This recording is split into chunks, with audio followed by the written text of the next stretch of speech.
Hello students. This topic which we will discuss for diploma students, electrical engineering trade, the subject is electrical engineering material, third semester. And in this chapter we will discuss about conducting materials and we will know how the conducting materials and what are the things which we consider while selecting and conducting materials, and what are conducting materials called as. Right. Before we start, let us know the importance of this subject. This subject is electrical engineering material. It is very much vital in the field of electrical engineering, because all of you who belongs to electrical engineering students will be dealing with electrical things where you will need equipments to run a motor, generator, transformer, or any electrical machineries, where the material will be the important, and you will be the person who will be selecting the materials. So the correct knowledge of materials which you will choose is very important. So before starting this subject, the first chapter, let us know, is known as conducting materials.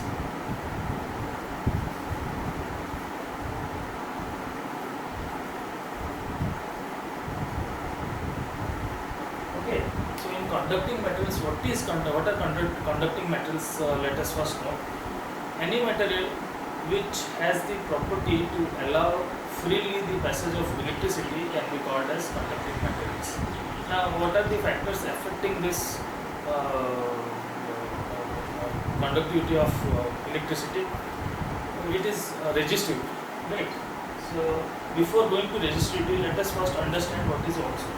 According to Ohm's law, this V is equal to R into I, because we already know voltage is proportional to current. From there, we remove the proportionality constant, and by removing this proportionality constant, we have introduced this factor R, which is known as your resistance. So here this V is the voltage, R is the resistance, I is the current. The unit of voltage is volts. The unit of resistance is now ohms. The unit of current or I is in amperes. So accordingly, we can also write, or we also know, resistance is directly proportional to the length of the conductor L, which is in meters. Right? Now again, resistance is inversely proportional to the cross-section area. Cross-section area of the conductor, mind you. Now the cross-section area, its unit is also in meter square. Now this cross-section area is in meter square, the length is in meters. So R can be written as equal to rho L by A. Is equal to R is equal to rho L by A. What is this rho known as? Resistivity. Now students, for different material, this rho varies for the same length and for same cross-section area. You might take copper, you might take aluminum, or you might take GI wire also. So you will have R is equal to rho L by A, where it will depend upon the resistivity factor, and depending upon it only, the value will decide how much resistance will it have. Now, what should be the unit of rho? Now, if I replace rho is equal to, what will happen? Rho is equal to R into A by L. So R is in ohm, A is in meter square, right? And L is in meter. So this meter cancels out, which remains ohm meter.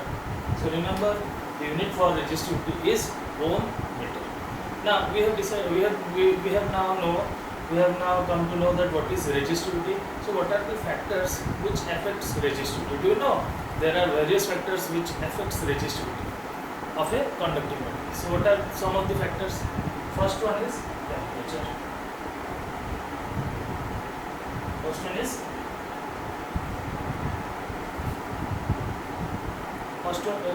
I think it's not visual. I shall write it over here. The first one is let me just clear the section of the board.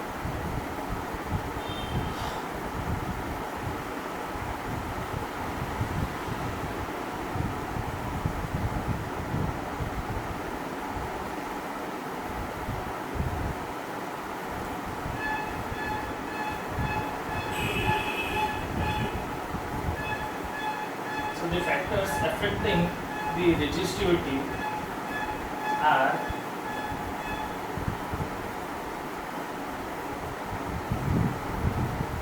the first factor is your temperature. Okay, so how does this temperature affects the resistivity? Let us know. So you know, students, the conductors have a positive temperature coefficient. What do you mean by positive temperature coefficient? Positive temperature coefficient means if with the rise of the temperature, the resistance of the material increases. This is the property of a conducting material. You should remember it. What I say?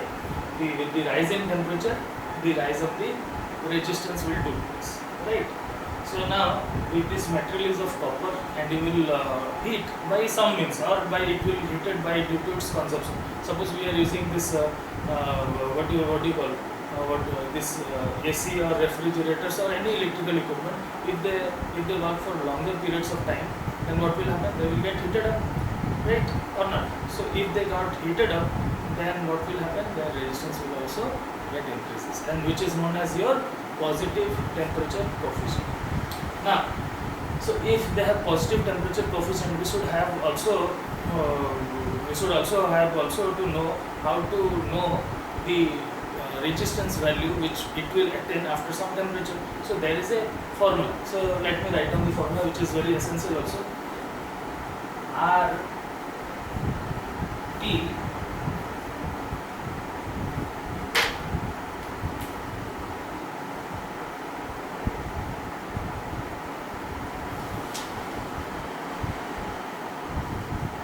RT is equal to R0 1 plus alpha. So this is a very important formula where RT, what is RT? The resistance of the material at T degree centigrade. And what is R0? The resistance of the material at 0 degree centigrade. Now whatever this alpha and T, alpha is the specific temperature coefficient and T is the temperature at the value which the resistance has been noted down. Now suppose there is a temperature T1. So according to this formula, what will be the equation? Now the form, this I am writing as over here. Is it? I think it is visible now. RT1 is equal to, what will happen now? Similarly, RT1 is equal to R0 1 plus alpha T1. Why? Because this T1 is due to the temperature T1. Now this is the change. Why? Because the T1 temperature has been now considered. Now let us equate this as equation number 2 and this is as equation number 1. Dividing equation 1 by 2. Okay, I am dividing this equation by 2. What will happen? I am just writing over here. Just writing it over. So RT 1 divided by RT is equal to, what will happen? This R0 will get cancelled out. 1 plus alpha T1 divided by 1 plus alpha T. Right? So let me drop this section because it is already in written, which is not necessary now. So dividing equations, we get RT1 divided by RT is equal to 1 plus alpha T1 divided by 1 plus alpha T. Right? Now, again, adding and subtracting plus alpha T minus alpha T. You can write it down. Adding alpha T and subtracting alpha T in the numerator, we will get this equation or not? Now, simplifying it, we will get, what we will get now? After simplification, let us see what we are getting. Is equal to, look, I will just bring this alpha T term over here and this will be substituted to there. So 1 plus, just a second to this.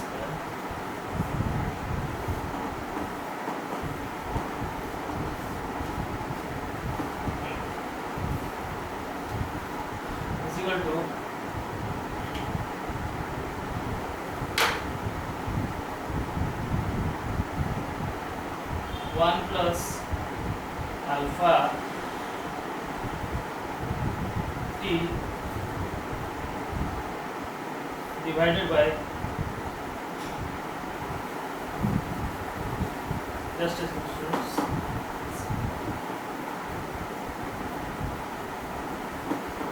Yes, okay. Is equal to 1 plus alpha T. Is it visual now? I think it is visual. Now 1 plus alpha T plus alpha T1 minus alpha T divided by 1 plus alpha T. Right. So now this equation is now reduced to RT1 divided by RT is equal to 1 plus alpha T plus alpha T1 minus alpha T. Now if you take alpha is common, what will happen? T1 minus T divided by 1 plus alpha T. Right. Now again RT1 is equal to RT will go that side, right, and this alpha 1 plus alpha T and 1 plus alpha T, and if you simplify this equation, this will form as RT into 1 plus alpha T1 minus T divided by 1 plus alpha T. So this is a very useful formula to determine the temperature of the resistance of a material at a particular temperature which I have taken as T1 degree centigrade. So now